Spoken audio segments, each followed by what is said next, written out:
अस्सलामुअलैकुम वरहमतुल्लाहि तआला वबरकातुहू। प्यारे दोस्तों, उम्मीद करता हूँ आप खैर व आफियत से होंगे। आज मैं इस वीडियो में कुछ अहम बातें बताने की कोशिश कर रहा हूँ। आप हज़रात से मुअद्दबाना गुजारिश है कि इस वीडियो को आखिर तक देखें और जो बातें कुरान व हदीस की रोशनी में आप हज़रात को बताई जाएँ उन पर अमल करने की कोशिश करें।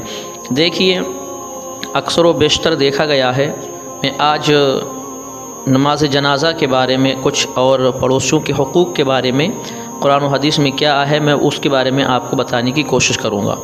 तो देखिए, सबसे अहम बात यह है कि हम नमाज जनाज़ा को जब अदा करते हैं तो चंद ही लोग अदा करते हैं और बाकिया जो तमाम हज़रात होते हैं इर्द गिर्द खड़े रहते हैं, देखते रहते हैं। उनसे कहा जाता है कि आप नमाज जनाज़ा अदा क्यों नहीं करते हैं, तो वो अपना उज़्र यूँ पेश करते हैं कि हमें नमाज जनाज़ा याद ही नहीं, उसकी नीयत याद नहीं, हम नीयत करें तो करें कैसे। और अक्सर ये परेशानी सामने होती है कि हम लोगों को किताबों में छानबीन करते हैं तो उर्दू हमें नीयत नहीं मिल पाती।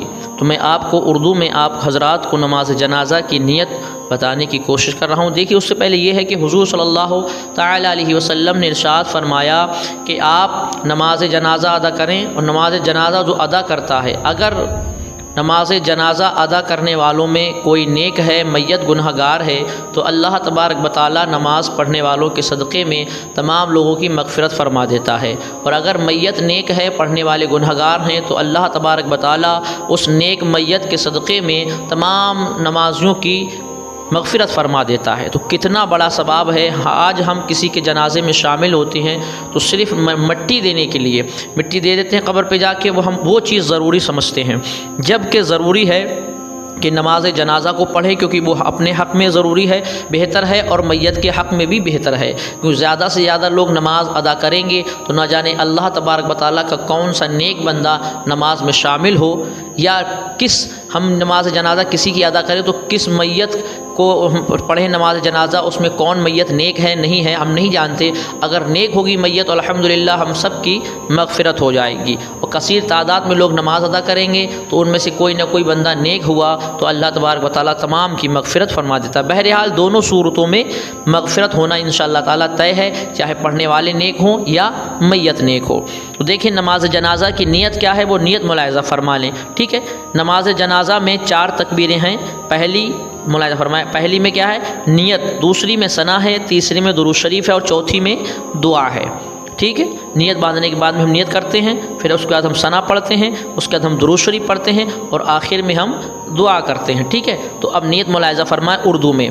नियत करता हूँ 4 तकबीर नमाज जनाज़ा। ठीक है, फ़र्ज़ किफ़ाया, नियत की मैंने 4 तकबीर नमाज जनाज़ा फ़र्ज़ किफ़ाया, सना वास्ते अल्लाह ताला के, दुरूद वास्ते नबी करीम सल्लल्लाहु ताला अलैहि वसल्लम के, दुआ वास्ते इस मैयत के पीछे इस इमाम के, मुँह मेरा काबा शरीफ की तरफ। इन चीज़ों में आप गौर से ध्यान रखें। एक बार और मुलाहिज़ा फरमाएँ कि नियत की मैंने 4 रकात नमाज ने, नियत की मैंने 4 तकबीर नमाज जनाज़ा। ठीक है, नियत की मैंने 4 तकबीर नमाज जनाज़ा फ़र्ज़ किफ़ाया, सना वास्ते अल्लाह ताला के, दुरूद वास्ते नबी करीम सल्लल्लाहु ताला अलैहि वसल्लम के, और दुआ वास्ते इस मैयत के पीछे इस इमाम के, मुँह मेरा काबा शरीफ की तरफ। ठीक है, उसके बाद हम अल्लाहु अकबर कह के हाथ को बांध लेंगे। हमने नियत कर ली, मैंने पहले क्या बताया, नियत के बाद में सना पढ़ते हैं, सना पढ़ना है, दुरूद शरीफ पढ़ना है, और फिर दुआए मासूरा पढ़ना है, यानी दुआ पढ़ना है। अल्लाहुम्मा ग़फ़िरली हय्यना व मय्यतना व शाहिदना व गायबना, ये मुकम्मल दुआ पढ़ना है हमें।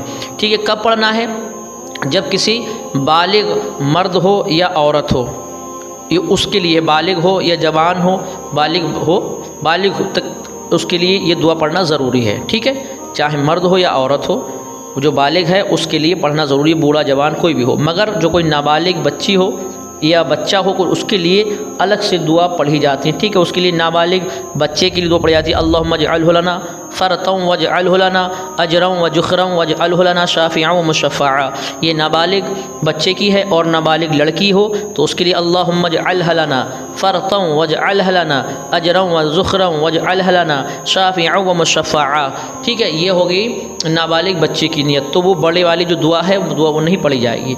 तो ये तो आपको हो गया कि नमाज नमाज जनाजा की नीयत कैसे करें वो मैंने आपको बता दी है, तो आप इस पर गौर करें। अब आइए हम यहाँ चलते हैं कि अल्लाह तबारक व तआला ने पड़ोसियों के बारे में क्या हुकूक फरमाए हैं कि पड़ोसियों के साथ कैसे हुकूक से पेश आना चाहिए और कैसे नहीं आना चाहिए। तो मुलाहिज़ा फरमाएँ कि अल्लाह तबारक व तआला कुरान मुक़द्दस में इरशाद फरमाता है, बिस्मिल्लाहिर्रहमानिर्रहीम, वअब्दुल्लाह वला तुशरिकू बिही शैअन वबिल वालिदैनि इहसानन वबिज़िल क़ुरबा वल यतामा वल मसाकीनि वल जारी ज़िल क़ुरबा वल जारिल जुनुबी वस्साहिबी बिल जुनुबी, ठीक है, जंबी वब्निस सबील वमा मलकत अयमानुकुम इन्नल्लाह ला युहिब्बु मन काना मुख्तलन फ़खूरा। पारा नंबर 5 रुकू नंबर 3। और अल्लाह की इबादत करो और उसके साथ किसी को शरीक न करो, माँ बाप से भलाई करो और रिश्तेदारों और यतीमों और मोहताजों और पास के हमसाया यानी पास के पड़ोसी जो करीबी होते हैं और दूर के हमसाया यानी दूर के जो पड़ोसी होते हैं और करवट के साथी और राहगीर और अपने बांदी ग़ुलाम से। बेशक अल्लाह को खुशी नहीं आता कोई इतराने वाला बड़ाई मारने वाला, यानी अल्लाह को कोई पसंद नहीं है कि कोई इतराए खुद अपनी बढ़ाई मारे। अगर आपकी शर से आपके पड़ोसी परेशान हैं, आपकी आदतों से, आपकी बातों से, तो याद रखना ये तमाम चीज़ें जो आप कर रहे हैं नेक आमाल, ये कोई भी बारगाह रब्बुल इज़्ज़त में उस वक्त तक कबूल नहीं होंगी जब तक कि आप उस बंदे से माफ़ी नहीं मांग लेंगे जिस बंदे को आपने तकलीफ़ पहुँचाई है। ये पड़ोसियों का मामला है। सही बुखारी व मुस्लिम में अबू हुरैरा रज़ियल्लाहु तआला अन्हु से रिवायत है कि रसूल पाक सल्लल्लाहु तआला अलैहि वसल्लम ने फरमाया, खुदा की कसम वो मोमिन नहीं, खुदा की कसम वो मोमिन नहीं, खुदा की कसम वो मोमिन नहीं। 3 मरतबा मेरे आका ने कसम खाई।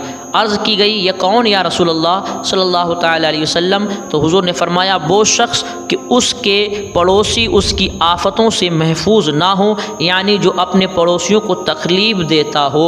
3 मरतबा हुज़ूर ने रब की कसम खा के फरमाया, खुदा की कसम वो मोमिन नहीं, खुदा की कसम वो मोमिन नहीं, खुदा की कसम वो मोमिन नहीं।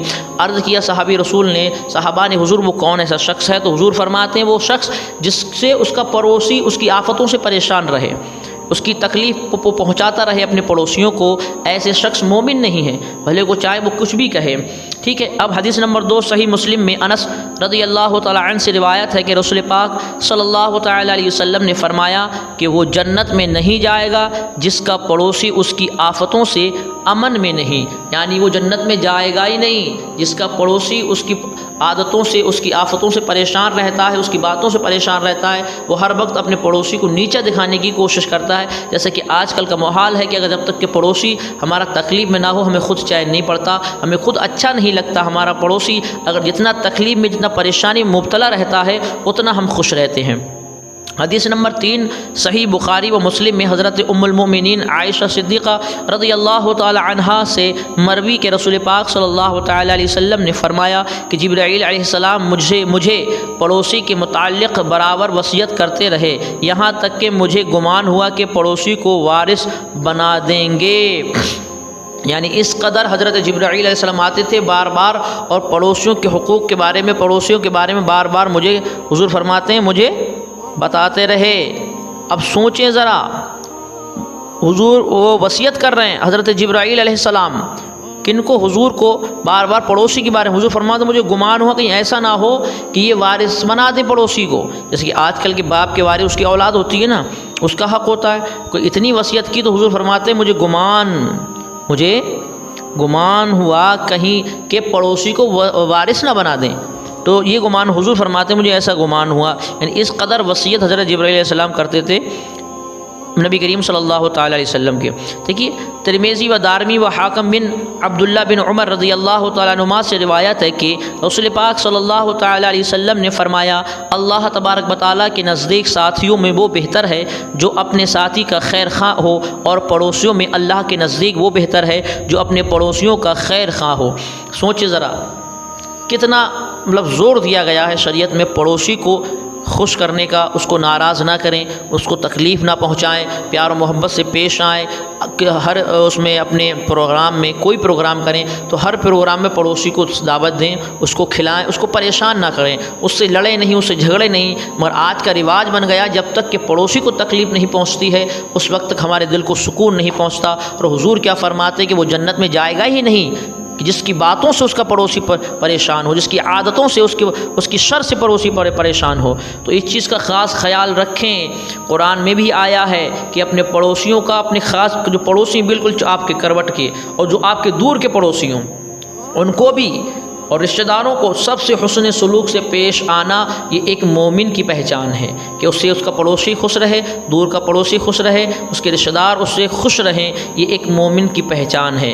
अल्लाह तबारक व तआला की बारगाह में दुआ है, अल्लाह तबारक व तआला हम सब को इन अच्छी बातों पे अमल की तौफीक अता फ़रमाए और तमाम बुरी बातों से हमें बचने की तौफीक अता फ़रमाए।